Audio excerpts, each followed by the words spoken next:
There is a name that does not need introduction, a name that has crossed every ocean, every century, every language that humanity has ever spoken, a name carved into stone long before it was pressed into ink. A name whispered in royal courts and shouted on theatre stages, painted on canvas and lit up in electric marquees. A name that, even now, even today, stops a room when it is spoken with the right measure of reverence. Cleopatra. Say it slowly, and something shifts in the air. She was not the first queen Egypt had ever known. She was not even the first Cleopatra. There had been 6 before her. And yet, when history closed its great book and chose a single figure to carry that name into eternity, it chose her. Not the pharaohs who built the pyramids, not the generals who carved empires from the sand, not the gods themselves, whom Egypt had worshipped for 3,000 years before she ever drew breath. It chose her, a woman of 39 years, a woman who never commanded a single battle in the field, a woman who, when she finally left this world, left it without an heir on a throne, and still, somehow, never truly left at all. That, in itself, deserves a moment of quiet consideration. We know her world now only in fragments, in crumbling papyrus and fractured marble, in coins so worn that her profile has nearly vanished beneath the passage of time. And yet she remains one of the most fully imagined figures in all of recorded history. Scholars have reconstructed her, poets have reinvented her, painters have dressed her in every color the imagination allows. Filmmakers have cast their finest talents in her likeness, century after century, as though the world cannot quite stop trying to see her face. Why? Because Cleopatra was not simply a ruler of a place. She was a ruler of a moment, one of history's great, trembling pivot points, when the ancient world was exhaling its final breath and something enormous and unfamiliar was being born in its place. She stood precisely at the edge of that divide, and she understood it, perhaps, better than anyone else alive.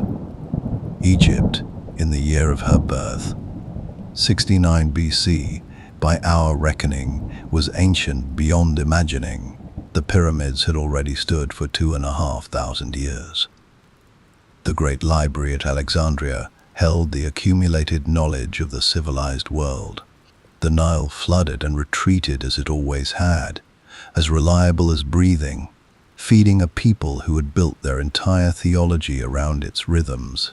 This was a civilization so old that it had already forgotten more than most empires would ever learn. And yet, Rome was rising. Not slowly, not gently.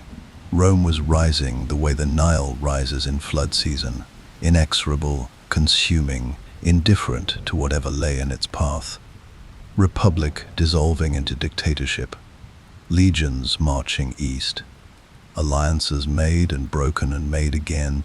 In the space of a season, the world was reorganizing itself around Roman will, and Egypt, wealthy, ancient, irreplaceable Egypt, was watching from across the sea, knowing that its turn would come. Into this world, Cleopatra was born a princess. Into this world she would claw her way to the throne. Into this world she would forge alliances that shook the foundations of the greatest empire on earth. Not once, but twice. She would speak 9 languages. She would be the first ruler of her dynasty to speak Egyptian, in a dynasty that had governed Egypt for 2.5 centuries. She would be called a goddess by her people, a seductress by her enemies, a traitor by history's most powerful men, whose power she had very nearly eclipsed. She would die ultimately in defeat. And yet she would win something no conqueror ever quite managed to take from her. She would win permanence. Rome would eventually fall. The empire that swallowed Egypt whole would itself be swallowed, by time, by war, by its own impossible weight. The language of Rome would splinter into a dozen new tongues. Its borders would dissolve. Its gods would be forgotten. But the name of the woman Rome tried so desperately to diminish, to reduce to a cautionary tale, a symbol of foreign excess and feminine danger. That name would survive every ruin. It survives still. This is her story. Not the legend, not the myth, though we will meet the myth along the way, and we will understand how it was built, and why, and by whose hands. But the story beneath the myth, the story of a woman of extraordinary intelligence, navigating a world that had been designed, in almost every particular, to destroy her. The Nile is patient. It always has been. So are we. Let us begin. Part 2. The city at the edge of the world. To understand Cleopatra, you must first understand the city that made her, not Egypt in the abstract. The long, sun-baked ribbon of civilization threading south along the Nile, past temples and tombs, past farmers and priests, past the silent geometry of the pyramids standing in their patient enormity against the desert sky. That Egypt was ancient, that Egypt had existed for 3,000 years before Cleopatra's birth and would endure in altered form for centuries after her death. To understand Cleopatra, you must understand Alexandria. Stand at its harbor, in your mind, in the year of her birth, 69 BC. Let the image assemble itself slowly. The sea is the deep, particular blue of the Mediterranean in early morning, and the air carries salt and cedar resin and something else, something harder to name. The smell of accumulated knowledge, perhaps, if such a thing has a smell. The lighthouse rises ahead of you, the great Pharos, one of the 7 wonders of the world, its mirror fire visible 30 miles out to sea, guiding the ships home. And the ships are everywhere. From Greece, from Rome, from Carthage, and Anatolia, and the distant ports of India. They crowd the harbor in their dozens, each one carrying something the world needs and has come here, to this place, to find. Alexandria was not like other cities. It had not grown the way most cities grow, slowly, organically, over generations, accreting around a source of water or a defensible hill, spreading outward like rings in a disturbed pond. It had been planned, drawn on a map, willed into existence by the force of a single extraordinary imagination, 3 centuries before Cleopatra drew her first breath. Alexander the Great had chosen this site himself, in 331 BC. Standing at the edge of the Egyptian coast, he had looked at the narrow strip of land between the Mediterranean and Lake Marotis, and seen, with the particular clarity that seemed to attend his every decision, what it could become: a meeting point, a hinge between East and West, a city that would be, by design, the center of the known world. He never saw it finished. He never even saw it begun, really. He left almost immediately, marching east toward Persia and glory and an early death. And the city was built in his wake by his successors, the Ptolemies, a line of Macedonian Greeks who would rule Egypt for nearly 3 centuries. They poured their ambition into Alexandria. They built its palaces and its boulevards, its temples and its gymnasium, and above all, above every other monument to human aspiration that the ancient world had yet conceived, they built the library, the Royal Library of Alexandria. Pause here, because this building, this institution, this idea, it matters more to Cleopatra's story than any palace or any army. It was, by the most careful scholarly estimates, the greatest single collection of human knowledge that had ever existed in one place. 500,000 scrolls, perhaps more, the works of Homer and Aristotle, of Euclid and Archimedes and Eratosthenes, who had measured the circumference of the earth at Alexandria with nothing more than a stick and the angle of the sun, and arrived at a figure that modern science has confirmed was very nearly correct. The library contained medical texts, astronomical observations, mathematical proofs, philosophical arguments, geographical surveys. It contained works in Egyptian and Greek and Aramaic and Hebrew, in languages that no longer exist, and languages that became the parents of languages we speak today. Into this world, this dense, multilingual, intellectually ferocious world. Cleopatra VII was born a princess of the Ptolemaic dynasty. Her father was Ptolemy III. History has not been kind to him, and in fairness, history had material to work with. He was known, even in his own lifetime, by a nickname, Orletes, the flute player, in an era when kings were named for virtues. The great, the savior, the benefactor. Being named for a musical instrument was not an honor. It was a gentle, persistent mockery. He loved music, truly and openly, in a court that considered such an open passion unworthy of a ruler. He played the flute at banquets, he performed at festivals, and his courtiers, who had opinions about what a Ptolemaic king should be, made certain he knew what they thought of it. But the flute was the least of his problems. Ptolemy III ruled a kingdom in managed decline. Egypt was still wealthy, almost incomprehensibly so by the standards of the ancient world. Its grain fed the Mediterranean. Its papyrus was the paper upon which civilization recorded itself. Its luxury goods, linen, glass, perfume, moved through every port from Spain to Persia. Egypt's wealth was structural, baked into the geography of the Nile, and the productivity of its black-soiled floodplains. No king could easily destroy it, but Rome was coming. This was the great, inescapable fact of Ptolemy's reign, and of his life, and of his nightmares. Rome was not yet an empire.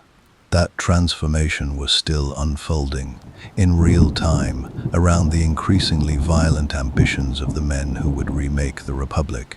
But it was already the dominant military power in the Mediterranean world, and it had developed an appetite for Eastern kingdoms that showed no sign of diminishing. Cyprus had fallen to Rome in 58 BC.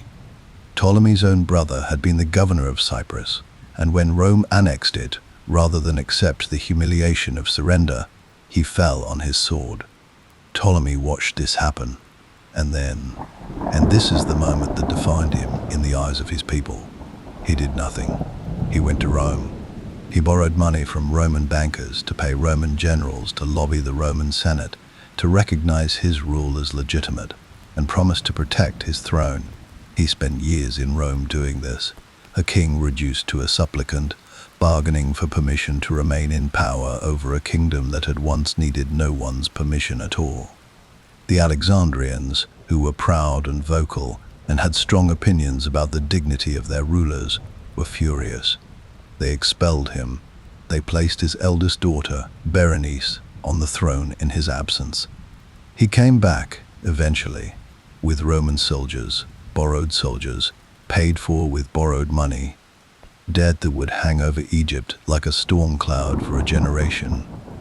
And when he came back, he had Berenice executed.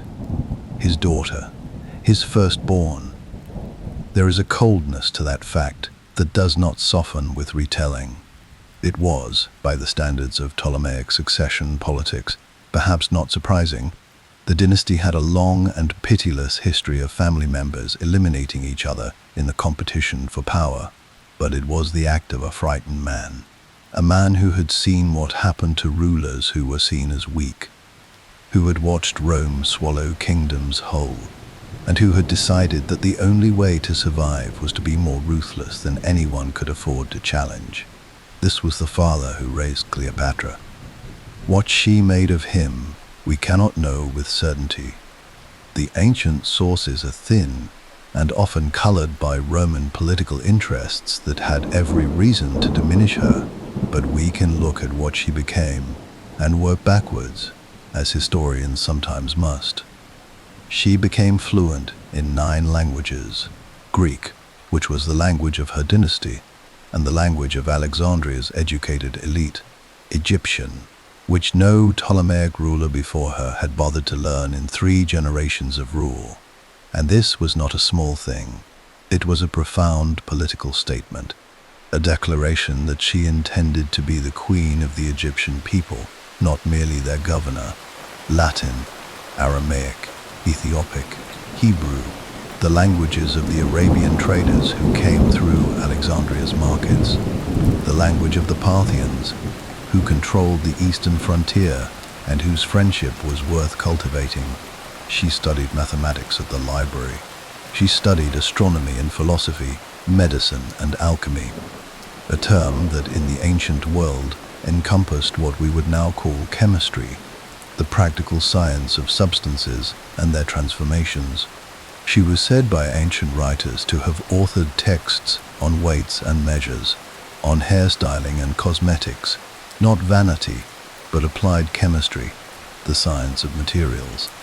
She is described by Plutarch, writing a century after her death, as a woman whose conversation was in itself an instrument of great power, whose voice was like a many-stringed instrument that could move effortlessly between languages, so that she very rarely needed a translator. Think of what that means, for a moment. In a world where power was transacted face to face, where every meeting between a ruler and an ambassador or a general or a trader was a negotiation, a performance, a careful exercise in reading and being read, the ability to speak directly without intermediary in the other person's language was not merely a courtesy, it was a weapon. It was the ability to hear what was being said and what was not being said, to understand the tone and the hesitation and the pride of the man across the table, without waiting for a translation that might soften or distort or simply miss the point entirely. She was being shaped, whether she knew it or not, into something the ancient world had rarely seen.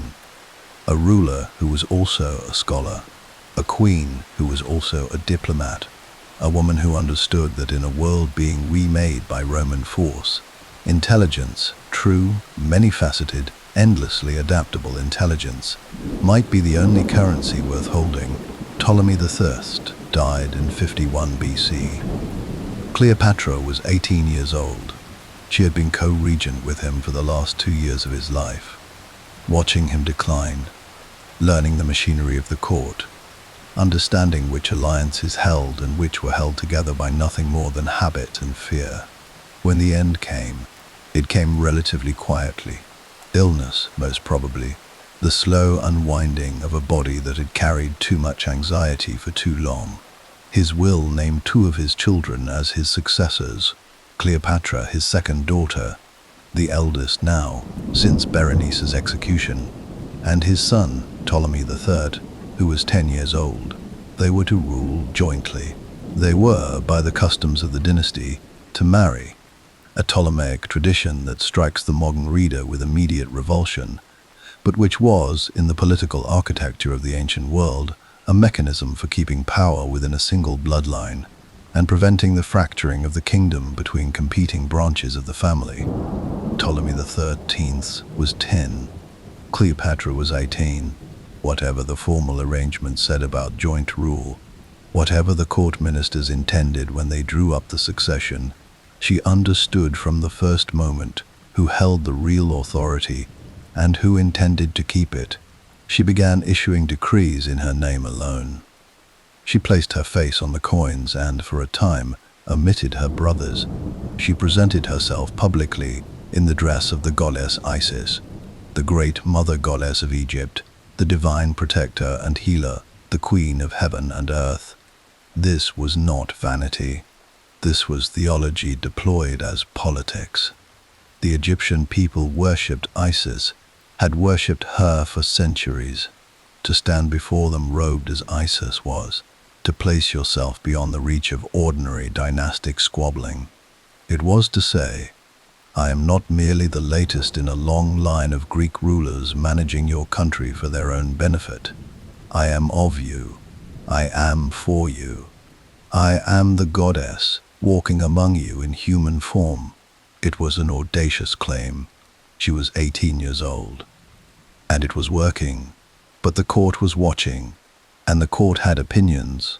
Ptolemy XIII was a child, but he was a child with advisors, powerful men who had their own visions for Egypt's future, and who had looked at this young woman issuing decrees under her name alone, robing herself as Isis, speaking to the Egyptian people in their own language, and seen in her not a savior but a threat, a powerful, capable, dangerously independent threat that needed to be managed, or removed. The storm that would define the first half of Cleopatra's reign was already gathering. She could feel it, perhaps, in the quality of the silences in the council chamber, in the way certain conversations stopped when she entered a room, in the subtle, consistent, systemic resistance to her authority that was too organized to be accidental.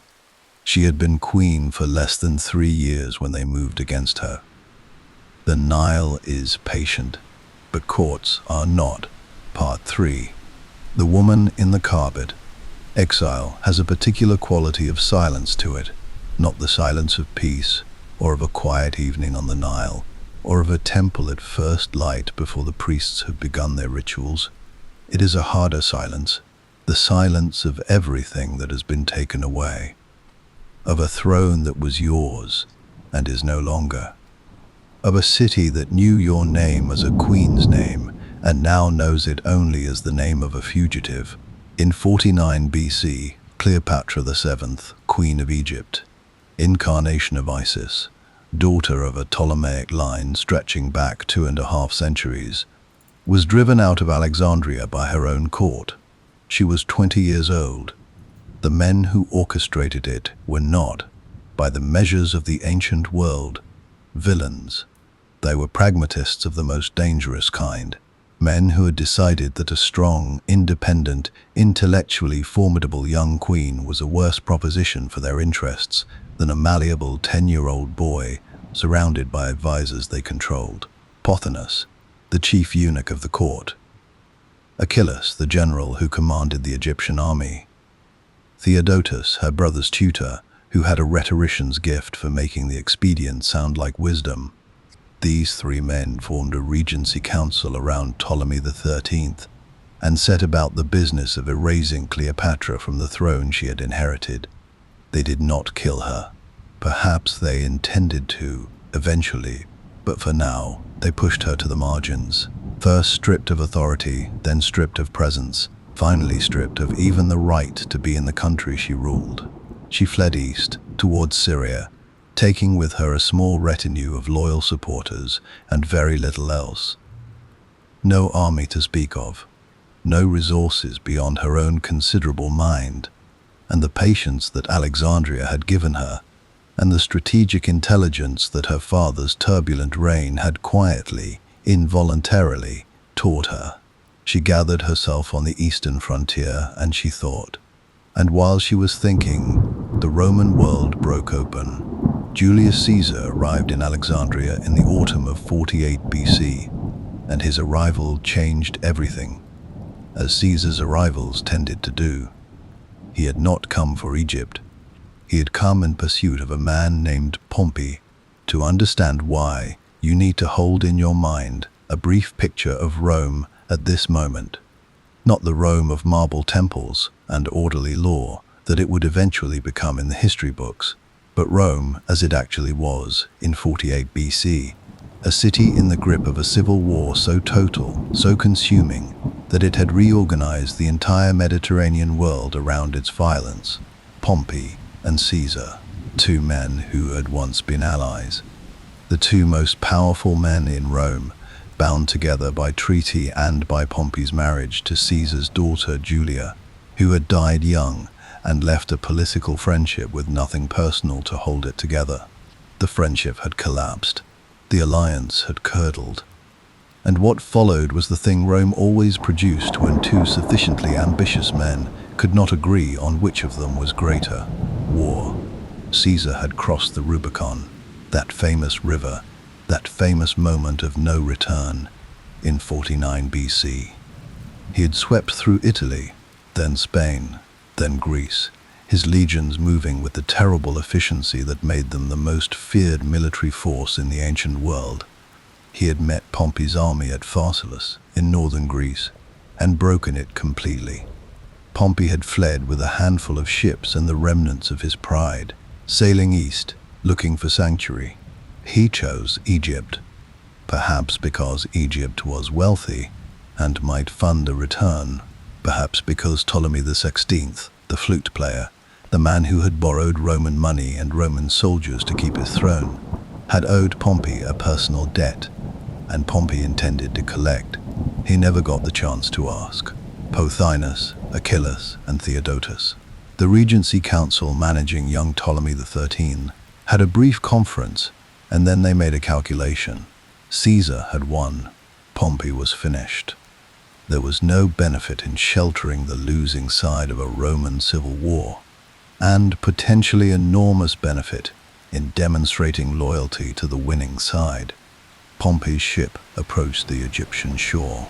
He was invited to disembark, and as he stepped from the boat, still believing himself a guest, he was stabbed to death on the beach.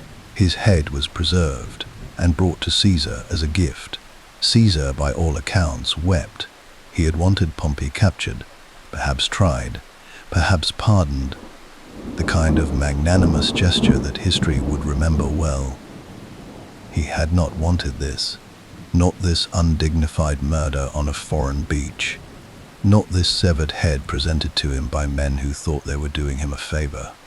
He looked at what they had done, and he felt something that in another man might have been called disgust, and that in Caesar expressed itself as cold, controlled fury. He was already in a difficult position. He had arrived in Alexandria with a relatively small force, barely 4,000 soldiers, in a city of hundreds of thousands. He was owed money, the debt that Ptolemy XVI had incurred to finance his restoration. The borrowed Roman gold that had funded those borrowed Roman soldiers had never been fully repaid. Egypt owed Caesar a great deal, and Caesar intended to discuss the matter calmly and diplomatically, while making clear that calm diplomacy was the only option being offered. He installed himself in the royal palace. He summoned both Ptolemy XIII and Cleopatra to present themselves before him and submit their dispute to his arbitration. It was, on the surface, a reasonable request. He was the most powerful man in the world, and he was prepared to make time for their squabble if they would be polite enough to come and have it in front of him. There was only one difficulty. Cleopatra was on the wrong side of a war. She could not simply arrive in Alexandria. The Egyptian army, under Achillas, controlled the city. Any ship she boarded would be stopped. Any road she traveled would have sentries. She was a fugitive queen, and the people who had made her a fugitive controlled every official point of entry between her and the palace where Caesar sat waiting. She thought about this, and then she found a way through. The story that has come down to us across 20 centuries is this. She had herself wrapped in a roll of carpet, or, in some versions of the telling, a linen sack or a large carrying bag, and smuggled into the palace by a Sicilian merchant named Apollodorus, who was loyal to her. The bundle was carried past the guards, past the sentries, through the corridors of the palace. And when it was unrolled before Julius Caesar, what emerged was a queen. History has sometimes treated this moment as theater, as a romantic gesture, a clever trick, a piece of colorful legend that may or may not have happened precisely as described. Perhaps it didn't. Perhaps the details have been softened and dramatized by the passage of time and the natural human desire to give remarkable people remarkable entrances. But the spirit of the story, the intelligence it demonstrates, the nerve, the absolute refusal to accept that a closed door is a closed door, that rings true. That is consistent with everything else we know about Cleopatra. She had been studying, for her entire conscious life, the art of the strategic moment. She had watched her father bargain with Romans when bargaining was the only move available. She had spent months in exile, thinking, measuring, waiting for the right opening. And now the right opening was a Roman general sitting in her palace in her city, a man with the power to restore everything she had lost, a man who had just been insulted by the very people who had stolen her throne. She needed to reach him before her brother's advisors could frame the narrative, before Pothinus or Theodotus could fill his ears with their version of events, their justification, their careful presentation of young Ptolemy as the legitimate ruler and Cleopatra as the troublesome older sister. She needed to be in the room. She needed, most of all, to be seen. The carpet, or the sack, or the linen bag was not romance. It was tactics. And it worked. What happened in that first meeting? No one recorded in the kind of detail that survives. We know only its result. Caesar, who was 52 years old and had looked power in the face on every continent the ancient world had mapped, was captivated. Completely, immediately, and consequentially captivated. Not, the historians who knew him best are careful to say, merely by her appearance. The ancient sources differ considerably on the question of what Cleopatra looked like. The coins of her reign show a strong, prominent face, nothing like the idealized beauty that later centuries would project onto her. Plutarch, again, is our most useful witness. It was her intelligence that compelled attention, he tells us. Her presence, the sheer, relentless, multi-dimensional vitality of her mind, the way she could speak and think and argue and charm simultaneously, as though she had more than one mind operating at once, each of them working in service of the same clear objective. Caesar recognized something in her. Perhaps he recognized it because he possessed a version of it himself. That particular quality of absolute focus disguised as ease, of being completely in the room while simultaneously thinking 5 moves ahead. 2 of the most strategic minds the ancient world had produced in the same room for the first time. She had come to him with nothing but herself, no army, no treasury, no alliance to offer that was not contingent on his help to restore the circumstances that would make it worth offering. She was a 21-year-old woman who had been deposed by a 10-year-old boy, and she was sitting in front of the most powerful man alive, making her case. By morning, he had decided to support her. The reasons, personal, political, strategic, were tangled together in the way that reasons always are when powerful people make consequential decisions. But the decision was made. Cleopatra was going home. Part 4. A city on fire, a river at night. Caesar's decision to support Cleopatra was not, by any measure, a quiet one. It could not be. There was an Egyptian army in Alexandria, the same army that had driven her into exile, still loyal to the Regency Council of Ptolemy III, still under the command of Achilles, and still very much capable of making its feelings known.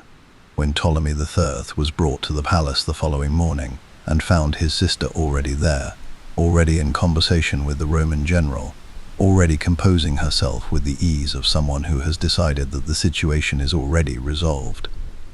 The boy wept with fury. He tore the royal diadem from his head and threw it into the street, shrieking at the crowds outside that he had been betrayed. The crowds, it must be said, responded. Alexandria loved spectacle, and it loved its boy king, or at least loved the idea of him. The small, furious Ptolemy hurling his crown into the dirt had the quality of theater that the city found irresistible. Feeling ran high. The Egyptian army outside the walls felt it and tightened its grip. Caesar was now in an extraordinary position.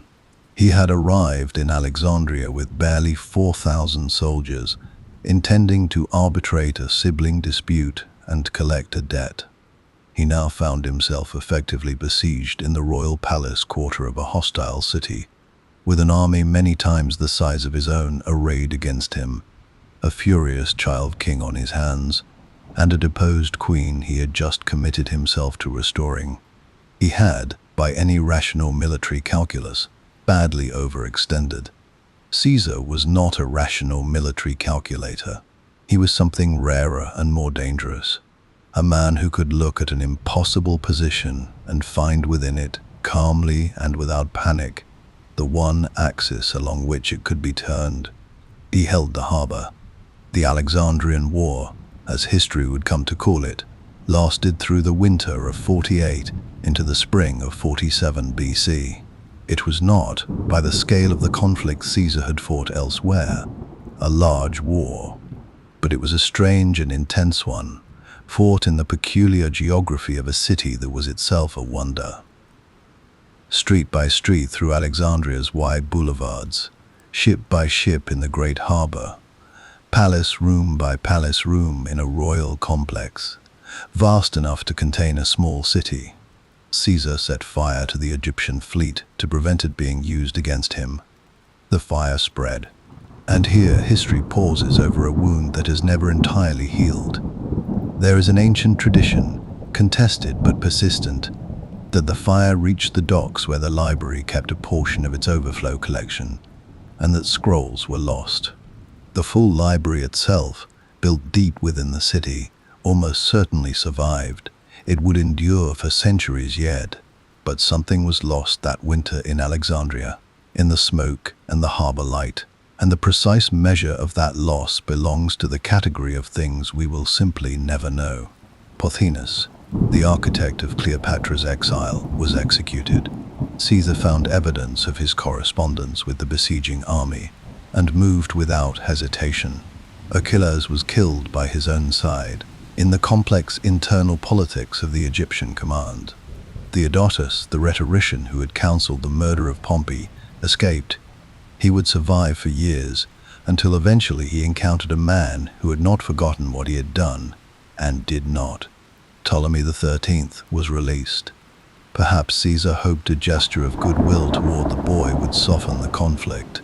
If so, he misjudged. The boy went directly to the Egyptian army and resumed the fight. He was 13 years old and conducting a war. It ended in the spring. Roman reinforcements arrived overland from Syria, threading through the desert in the way that Roman armies moved, inevitable as weather, indifferent to the difficulty of the terrain. The Egyptian forces were caught between Caesar's men in the city and the new legions coming from the east, and they broke. Ptolemy XIII attempted to flee across the Nile. The boat, overloaded with soldiers, all making the same desperate calculation, capsized. He drowned. His body was found later, weighted by his golden armor, pulled from the river, still wearing the emblem of a throne he had briefly, violently occupied. He was 13 years old. The Nile takes everything back, eventually. Cleopatra was queen again. The formal arrangement required a new co-ruler. Ptolemaic tradition would not permit a woman to sit the throne alone, a constraint she had spent her first reign testing and would spend this one continuing to erode. Her younger brother, Ptolemy XIV, was elevated beside her. He was 11 years old. She was 22. The imbalance of the arrangement was legible to everyone who cared to read it.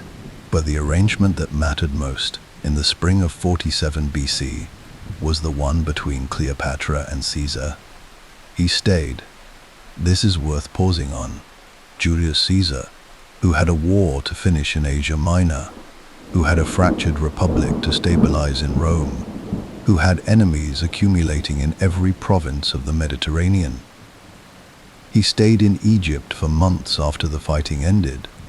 He and Cleopatra sailed the Nile together, in a flotilla of royal barges, moving slowly south into the ancient heart of Egypt, through the landscapes that had shaped human civilization before Rome was even a name, past the temples of Luxor and Karnak, those immense stone hymns to a theology 3,000 years old, past the Valley of the Kings, where the pharaohs of the deep past lay in their painted chambers, waiting for a resurrection that had not yet come. What they talked about on those long days on the river, we can only imagine. Two people of extraordinary intelligence, each with a vision of the world that was larger than their circumstances. Each capable, perhaps, of recognizing in the other the particular loneliness that great ambition carries with it. The isolation of people who are always playing at a level no one else around them can quite reach. She was already pregnant with his child. In June of 47 BC, she gave birth to a son. She named him Ptolemy Caesar. The people of Alexandria, who had a gift for nicknames, called him Caesarion, Little Caesar. He was, his mother intended, the living proof that two worlds, Rome and Egypt, the rising power and the ancient one, could be joined in a single bloodline. He was a political statement wrapped in the form of an infant. He was also, by every account, deeply loved. Caesar left. He had to, eventually. Asia Minor was waiting. Then Africa. Then Spain. The civil war had not ended simply because he had spent a pleasant winter on the Nile. He left Egypt with its queen restored, its debts partially restructured, a garrison of Roman soldiers installed to ensure the peace. He left Cleopatra with everything she had come to him asking for, and perhaps a little more. A son whose father was the most powerful man in the world. She governed. She stabilized the currency. She managed the flooding of the Nile, the distribution of grain, the 10,000 administrative decisions that fall to a ruler in any given year, and which are rarely recorded by history because they are not dramatic enough, not personal enough, not the kind of material that makes it into the sources that survive. But they were the work. They were what a good ruler actually does when the wars are over and the negotiations are concluded, and it is time to take care of the people who depend on you. She was good at it. In 46 BC, Cleopatra came to Rome. Caesar had invited her, or had not discouraged her from coming, which, in the politics of the ancient world, amounted to much the same thing. She arrived with Ptolemy XIV, with Caesarion, with the full retinue of an Egyptian court, and she installed herself in Caesar's villa across the Tiber, a residence separate from the city proper, technically beyond the city's sacred boundary, which meant she was not, in Roman legal terms, quite in Rome at all. A careful distinction, a studied ambiguity. Rome was not sure what to make of her. This was a city that had defined itself against everything Cleopatra represented. Rome was, in its own mythology, a republic, a society of laws, of shared governance, of the principle that no single person should hold too much power. The word king was the dirtiest word in the Roman political vocabulary. The republic had been founded, centuries earlier, on the expulsion of a king. Everything that Rome prized about itself, its seriousness, its discipline, its rejection of the kind of Eastern luxury and dynastic theatricality that it associated with weaker, softer civilizations. Cleopatra, sitting across the Tiber in her Egyptian palace in miniature, seemed to embody and to mock, and yet they came to see her. The philosophers and poets, the senators and their wives, the curious and the ambitious. They crossed the Tiber, and they sat with the Queen of Egypt, and they found her, invariably, to be not quite what they had expected. She was too smart for their condescension, too prepared. She met the Roman poets on their own terms, engaged the philosophers in their own language, sat through the dinner-table debates that Roman intellectual life ran on, and held her own with the ease of someone who had been having those debates at a higher level since childhood. She commissioned a golden statue of herself as Isis, and Caesar placed it in the newly built Temple of Venus Genetrix, in the Forum, in the heart of Rome, in the most public sacred space in the city. A statue of the Egyptian queen, in Roman gold, looking out over the city that was looking back at her with such complicated feeling. The Senate noticed. The Senate, which had been noticing Caesar's accumulating power with growing alarm for years, added this to its ledger of grievances. The man who was remaking Rome was keeping an Egyptian queen in a villa across the river, and placing her image in the temples, and had a son by her who bore his name, and was showing every sign of intending. What? Exactly. No one said it plainly. The word king hovered at the edges of every conversation and landed in none of them. Then came the 15th of March, 44 BC. The Ides of March, the day that the men who feared what Caesar was becoming, 23 of them, senators all, gathered in the hall of Pompey's theater, put their solution to the question before any answer could be given. Caesar was stabbed 23 times. He died at the base of Pompey's statue, which the ancient sources note with the grim, ironic precision that the Romans brought to their best historical writing. Rome went silent, and then it exploded. Cleopatra was across the Tiber when it happened. She had been in Rome for nearly 2 years. She had watched Caesar navigate his enemies with the skill of a man who believed his own judgment too completely to believe that they would actually act. She had known, perhaps, with the political intelligence she had been refining her entire life, that the danger was real. Whether she warned him, whether he listened, whether there was a conversation in that villa across the river in the weeks before the Ides that touched on what was coming. This is one of the questions that the silence of the historical record does not answer. What we know is what she did next. She waited briefly to see which way the chaos would fall. She was practical that way. She had learned from her father and from her own exile that the first moments after a catastrophe are not the moments to move. You wait, you watch, you let the dust settle enough to see what the landscape looks like. And then, when it was clear that Rome was going to consume itself in another civil war, that Caesar's lieutenants and Caesar's murderers and Caesar's heir, his young great-nephew Octavian, were all going to spend the next years fighting over the ruins of what he had built, she did the only sensible thing available to her. She gathered her son and her court, and the remnants of her alliance with the greatest man she had ever known, and she sailed home. Part 5. The East is hers. She came home to a kingdom that needed her, and she gave it what she had always given it, her full and undivided attention. This is one of the things that tends to get lost in the larger story of Cleopatra, consumed as it is by the drama of Rome and the men who moved through her life like storms. The years between Caesar's death and the arrival of Mark Antony were not empty years.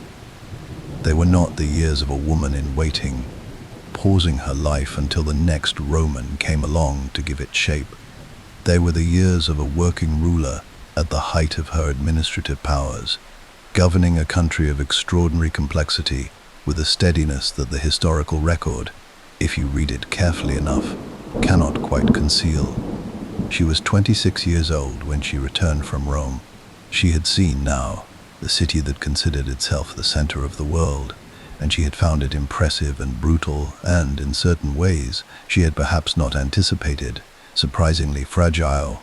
A city held together by the force of a single man's personality, and now that man was gone, and what she had seen.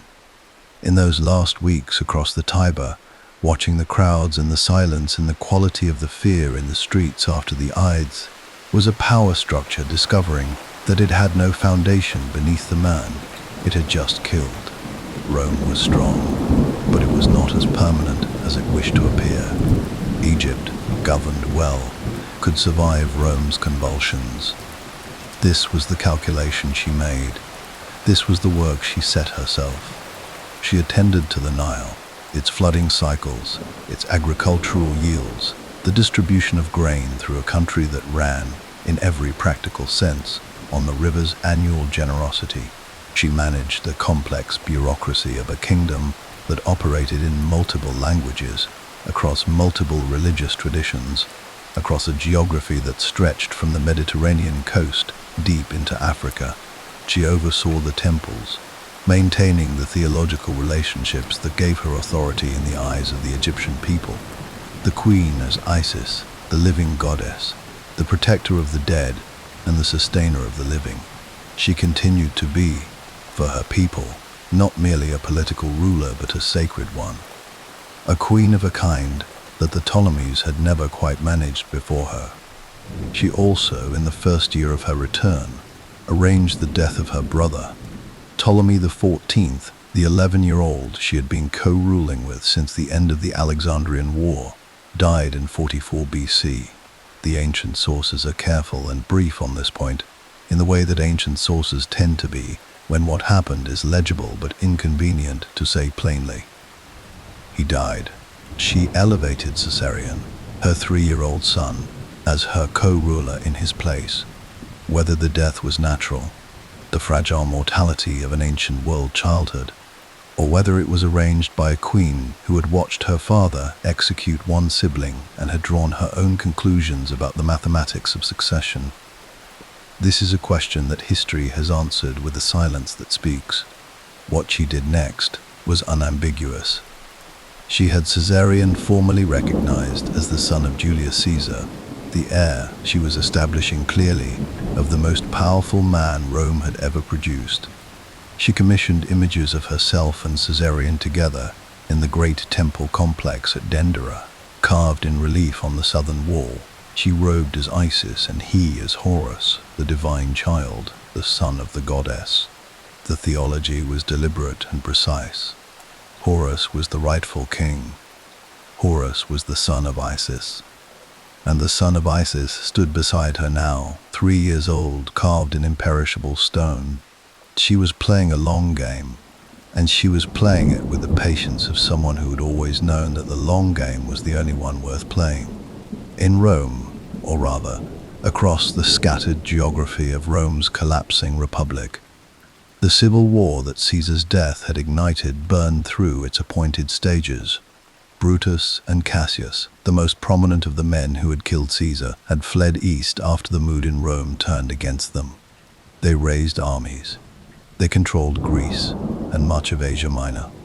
Against them stood the second triumvirate: Mark Antony, Caesar's most loyal lieutenant; Octavian, Caesar's 19-year-old great-nephew and adopted heir; and Lepidus, who held Africa and who history has treated, not entirely unfairly, as the least consequential of the three.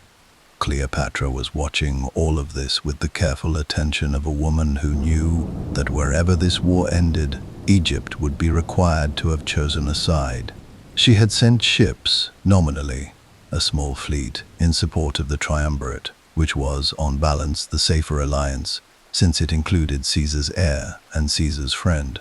The ships had been delayed, had suffered damage in storms, had arrived too late to be of practical use. Whether this was genuine misfortune, or a queen's sensible hedging against the possibility that the triumvirate might not win. This is another of those questions the historical record answers with a careful silence. The triumvirate won. At Philippi, in northern Greece, in the autumn of 42 BC, Antony and Octavian met the armies of Brutus and Cassius and destroyed them. Cassius, believing falsely that his side was losing, killed himself. Brutus, who held a little longer before concluding that it was over, did the same. The last organized resistance to the new order was over. The Republic was, for all practical purposes, finished. What remained was the negotiation over what came next. That negotiation produced a division. Octavian took the west, Rome itself, Italy, Spain, Gaul. Antony took the east, Greece, Asia Minor, Syria, the eastern provinces. The division looked, on a map, approximately equal. It was not. The east was wealthier, more populous, more ancient, more sophisticated. The east contained, among its many assets, the kingdom of Egypt, and the kingdom of Egypt answered to a queen who had been waiting with great patience to see which Roman she would need to deal with next. Mark Antony came to her first. He summoned her to Tarsus in the summer of 41 BC. The summons had the formal tone of an imperial command. She was to present herself before the Roman governor of the East and answer questions about her equivocal support during the Civil War. She was to explain the ships that had arrived too late, the loyalty that had been technically offered but practically absent. She came, but she did not come as a subject attending a summons. She came as Cleopatra. Plutarch describes her arrival at Tarsus in a passage that has been read aloud for 2,000 years without losing its effect. Her barge, he tells us, was golden, with purple sails that were scented with perfume, so that the wind carried the fragrance of her arrival to the shore before the ship was visible. She lay under a canopy of gold cloth, dressed as Aphrodite, the Greek goddess of love, the counterpart of her own Isis, attended by boys dressed as cupids fanning her on either side. The oars moved to the sound of flutes. The riverbanks were crowded with people who had come to see, and Mark Antony sat in the marketplace waiting, and gradually became aware that the crowd around him had dissolved. Everyone had gone to the water's edge, and he was sitting almost alone, being left with nothing but the rumor of something extraordinary arriving from the river.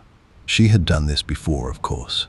She had done it with the carpet, with the barge on the Nile, with the statue in Caesar's temple.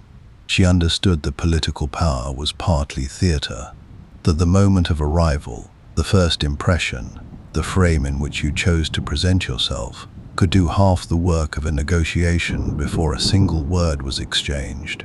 She invited Antony to dine. He came to her barge, and whatever he expected, a compliant Eastern queen come to explain herself, a beautiful woman leveraging her connection to Caesar's memory, a diplomatic formality dressed in gold cloth and purple. What he found was something else entirely. He was 52 years old. He had fought beside Caesar for 20 years, had drunk in the taverns of Rome with soldiers and poets and philosophers, had survived a civil war and the chaos of its aftermath. He was not, by any measure, an innocent. He was a man of genuine intelligence, tremendous physical vitality, enormous personal charm. He was also, and this is important, a man who had spent his life in motion, campaigns, politics, crises, always the next thing, and who had perhaps not, until this moment, sat still long enough across from someone who could meet him fully. Cleopatra met him fully. The alliance they formed at Tarsus was political before it was personal, and personal before it became the thing it eventually became, which was a partnership of such completeness that the ancient world had no very good category for it. She spent the winter of 41 BC in Alexandria, and he came with her, and the city they gave each other that winter was something it is difficult to describe without reaching for a language that the ancient sources themselves reach for: abundance. Music and philosophy and argument and laughter, banquets that lasted until dawn. A society they called the inimitable livers. Their circle of friends bound by a shared commitment to experiencing life at its fullest possible intensity. There is something almost deliberately defiant about it. Two people who understood, with political clarity, that the world was going to try to separate them, choosing, in the time they had, to be extravagant with it. She had twins by him that winter, a boy and a girl, born in 40 BC. She named them Alexander Helios and Cleopatra Selene, the sun and the moon. Children named for the sky. She did not name things modestly.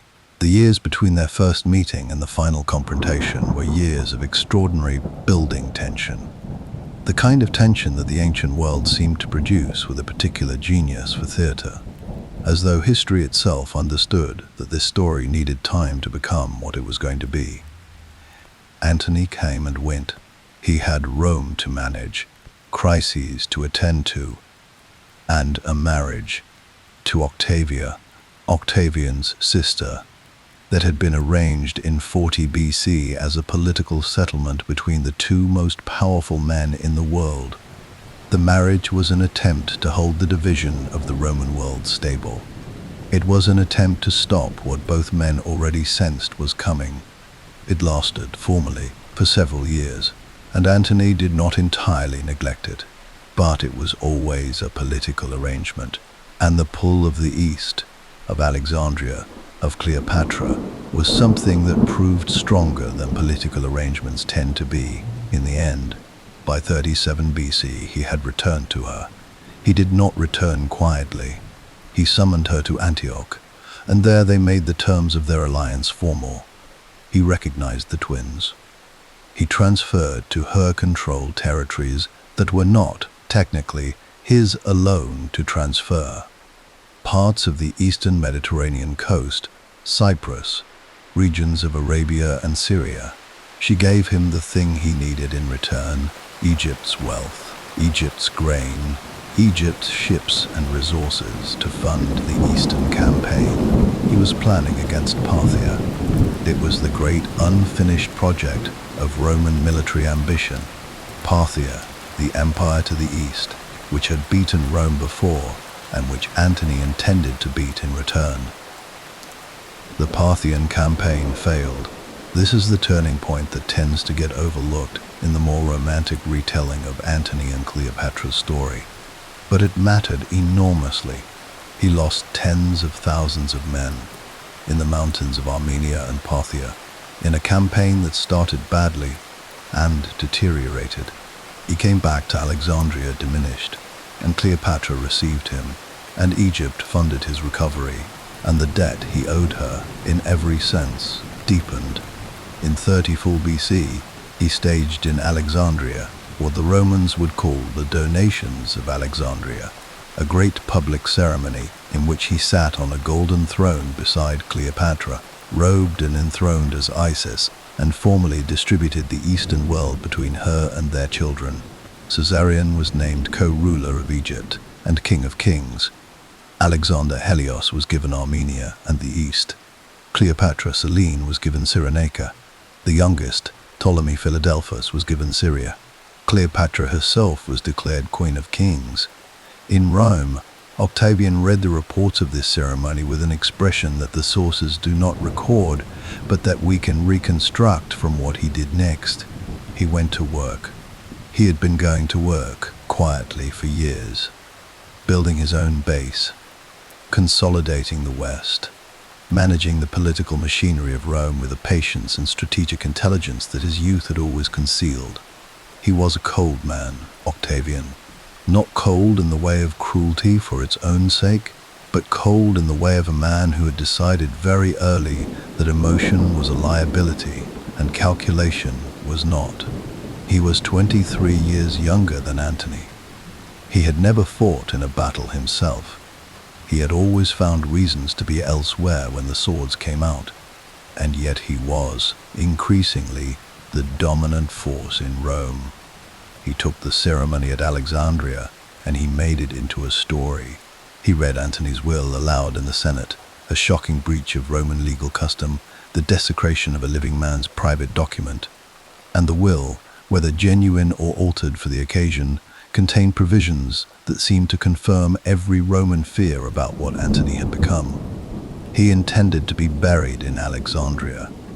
He intended to move the capital of the Roman world east. He had given Roman territories to foreign children. He was, in short, no longer Roman. He was the instrument of an Egyptian queen who wished to rule the world.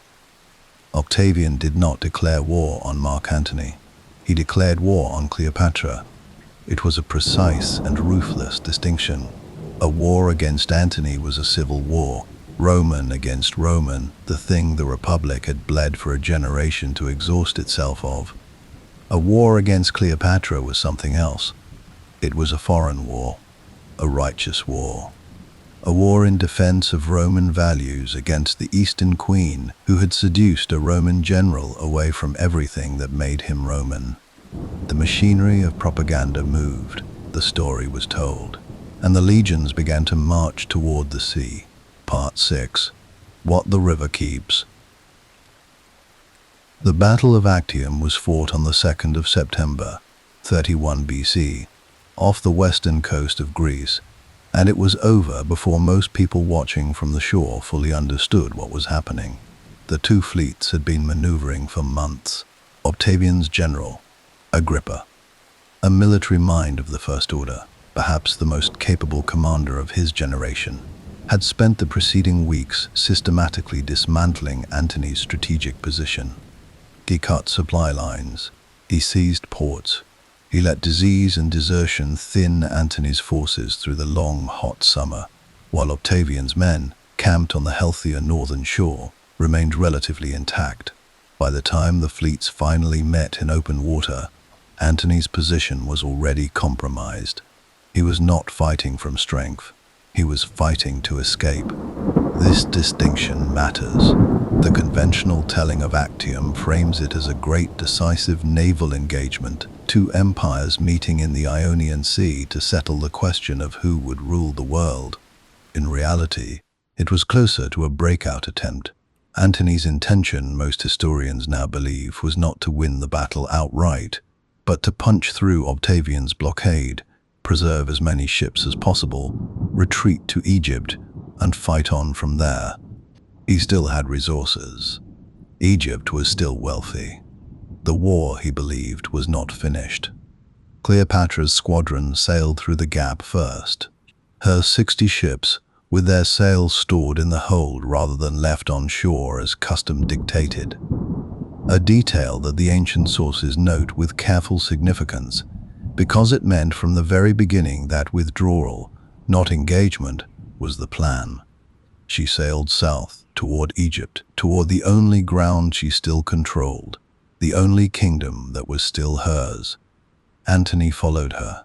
This is the moment that his enemies, and Rome's later historians, who were mostly writing under the long shadow of Augustus Caesar, which is what Octavian would eventually become, used to define him. He abandoned his men. He chased a woman across the sea while his fleet burned and his soldiers surrendered, and everything he had built collapsed into the water behind him. He was unmanned. He was lost.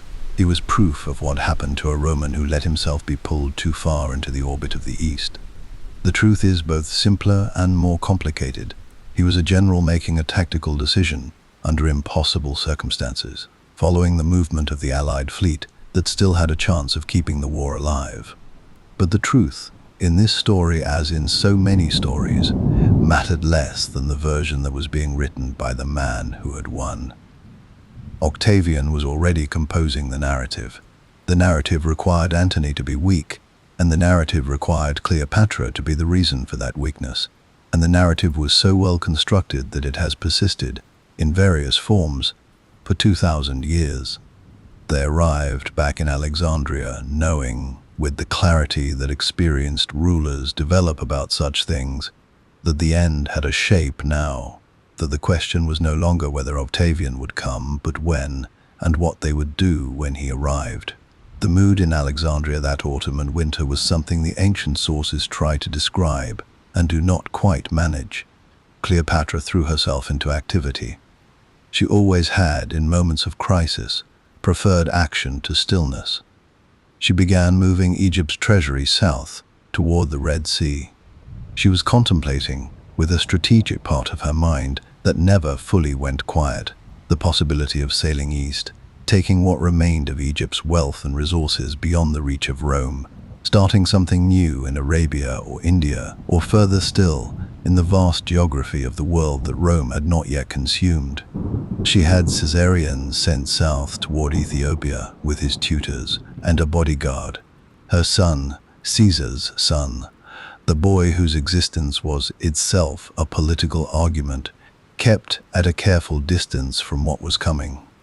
She and Antony dissolved the inimitable livers, the society of those who had pledged to live without measure, to spend life as though it were inexhaustible. In its place, they formed a new society with a new name that the sources record with the quiet, devastating directness of the very best historical writing. They called it the Society of Those Who Die Together. They continued to host banquets. They continued to feast and debate and fill the Alexandrian nights with the things they had always filled them with. But the quality of it had changed. The way the quality of light changes in the late afternoon, familiar and yet unmistakably different, carrying in its warmth the first information about the dark that is coming. They were spending what remained. They knew it. They chose to spend it fully. Octavian arrived in Egypt in the summer of 30 BC. He was methodical about it, as he was methodical about everything. He moved along the coast from Syria, taking each position as he came to it, sending ahead of him the standard Roman offer: surrender and be treated well, resist and bear the consequences. Most surrendered. The defenses that Antony and Cleopatra had arranged began to dissolve before Octavian even reached them, as commanders calculated the odds and reached the conclusion that calculation usually reaches when one side has already lost. Antony attempted a last military response. He won a small engagement outside Alexandria, a brief, improbable, almost touching flicker of the military genius that had made him one of Rome's great generals. He came back to the palace that evening in genuine high spirits, embraced Cleopatra in her armor on the steps of the palace, introduced to the court the soldier who had fought most bravely, feasted, believed, for one more night, that something might still be done. By morning, the cavalry he had been counting on had switched sides. His fleet followed shortly after. The soldiers who remained looked at the arithmetic of the situation and put down their weapons.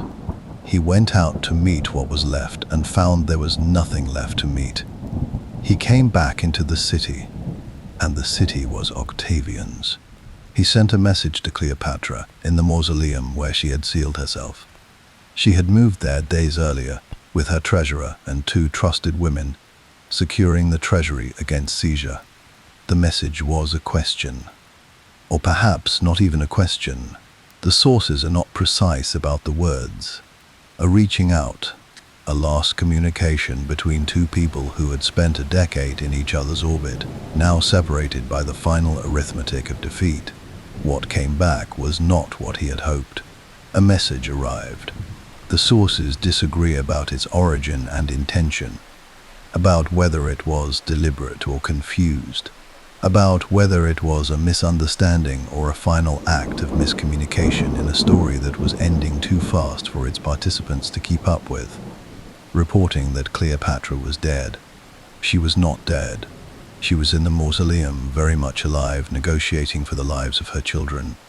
But he believed it, and Mark Antony, who had followed Caesar and outlasted him, who had held the East and lost it, who had sat across from the most remarkable woman the ancient world produced, and found in her something that changed the direction of his life, fell on his sword. He did not die immediately. He survived long enough for the report of Cleopatra's death to be corrected. He survived long enough to be carried to the mausoleum and lifted up through a window because the doors were barred. He died in her arms, asking her, by the accounts that survive, to think not of the grief of his end, but of the happiness that had preceded it. She held him until he was gone. Octavian came to see her. This meeting, between the woman who had defined the last 2 decades of Mediterranean history and the man who had defeated her, is one of the most studied, most disputed, most carefully examined encounters in all of classical scholarship. What did they say? What did she want from him? What did he want from her? She was 39 years old. She had been Queen of Egypt for 21 years, for every year of which someone had been trying to take that queenship from her. She had outlasted a brother, a sister, a regency council, a civil war, 2 Roman generals, an assassination, a naval battle, and the slow unraveling of everything she had built. She met Octavian not as a supplicant but as a head of state. Still, technically, still the Queen of Egypt, sitting in her mausoleum surrounded by the treasury of the Ptolemaic dynasty, which she had not surrendered, which she held as her only remaining leverage. She wanted her children protected. She wanted Caesarion kept safe. She wanted, if any version of Egypt's sovereignty could be preserved, to preserve it, even reduced, even nominal, even as a client kingdom under Roman supervision. She was not, the sources make clear, willing to perform the role that Octavian had written for her. There was a plan, and she understood it.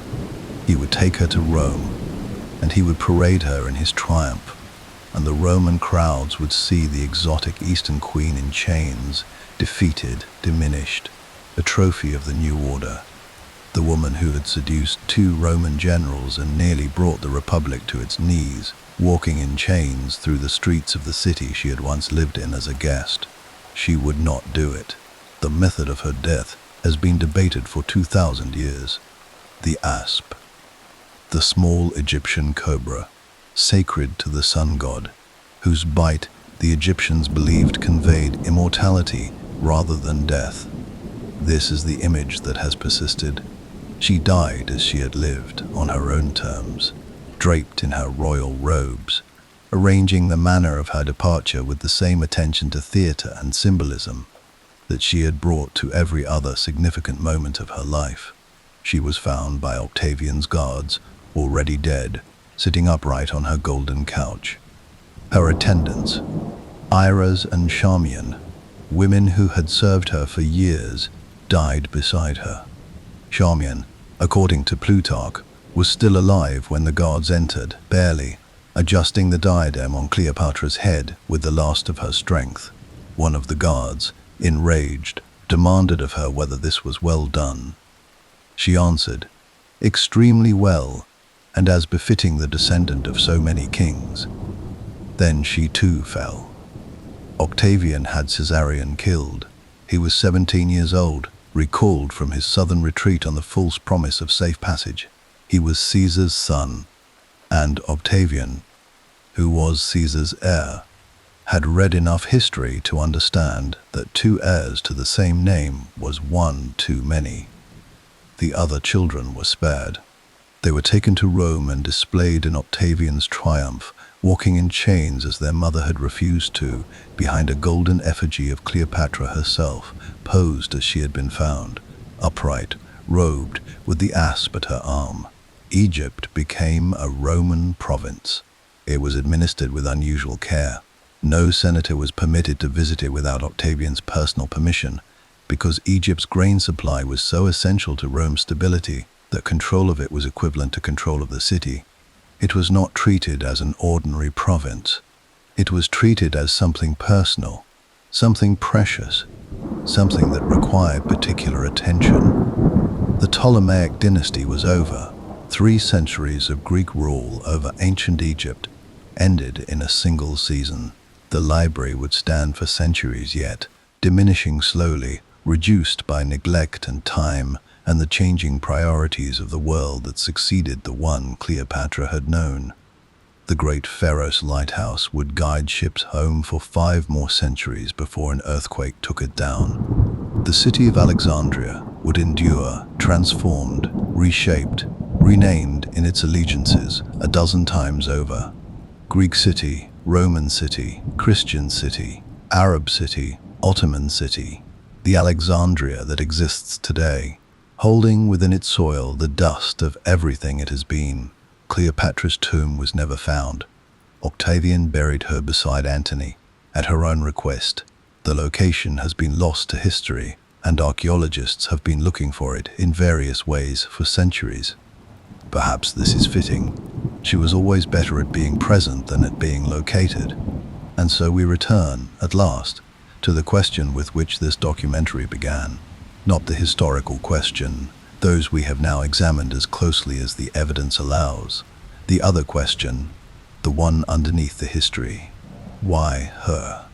Of all the rulers the ancient world produced, and it produced many, some of them more powerful, some of them more militarily successful, some of them presiding over longer reigns and larger territories and more consequential victories.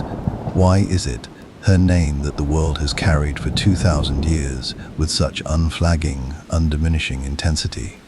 Why the paintings, the poems, the plays, the films, the operas, the novels? Why does every generation feel the need to revisit her, to reinterpret her, to dress her in its own anxieties and desires, and find in her some reflection of its own questions about power and womanhood and intelligence, and how the world treats those who have too much of all three? Part of the answer is the story itself. It is, as stories go, almost incomprehensibly good. The exile and the restoration, the carpet and the barge, Caesar and the Nile, Antony and the inimitable livers, the society of those who die together, the golden couch and Charmian still standing. It contains almost every element that human beings find irresistible in a narrative. The underdog who rises, the lover who loses, the ruler who refuses, at the very last moment, to be reduced. But the deeper answer is this. Cleopatra lived at a hinge point of history, one of those rare, vertiginous moments when the world is between one thing and another, when what is ancient is ending and what is modern is not yet fully formed. She understood that hinge point more clearly than almost anyone else alive.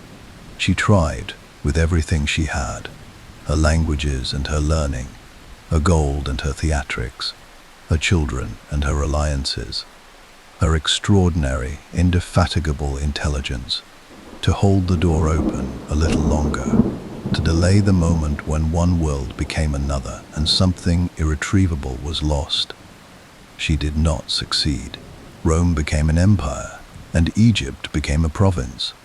And the world that Alexandria had represented, that particular, improbable, brilliant experiment in gathered knowledge and multiplied cultures, gave way to something that lasted 1,000 years in its own right, but was, nonetheless, different.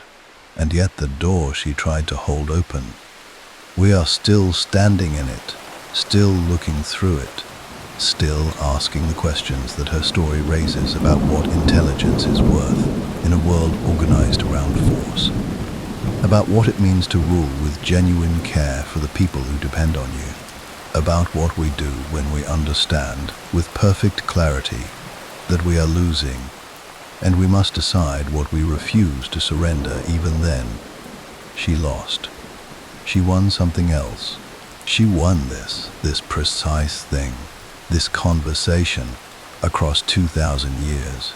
She won the certainty that as long as human beings tell stories, as long as we reach back into the past for figures who illuminate something true about the present, her name will be among the first we reach for.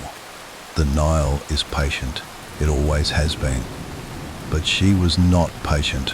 She was urgent and brilliant and alive in every room she entered, and she filled every year she was given with the full and defiant measure of a woman who understood exactly what she had been given and refused, until the very last breath, to spend it on anything less than everything.